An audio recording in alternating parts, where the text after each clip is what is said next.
If you want to factory reset your Nothing Phone 3, then we have two main methods that allow you to do so. The first method is to go to Settings. Over here we can scroll all the way down and go to System. Then we're gonna go to Reset options, and over here we have Erase All Data.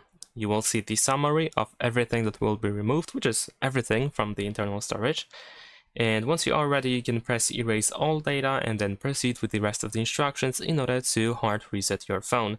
You can also perform a factory reset by using recovery mode.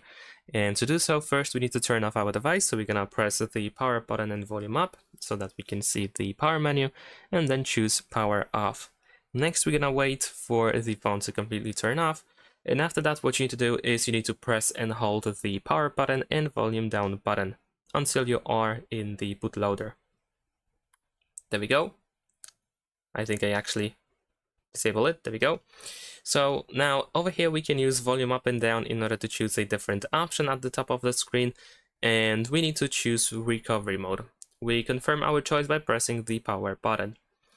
Now let's wait for the reboot. You will see the no command screen soon after that, like this one. And in order to proceed, you need to press and hold the power button and then press volume up while holding the power button. And now over here in the Android recovery menu, we can just scroll down using volume buttons again until you choose wipe data / factory reset. We confirm our choice once again by pressing the power button. Follow the instructions that you will see on the screen and you should be able to hard reset your Nothing Phone 3. Thanks for watching, leave a like and subscribe.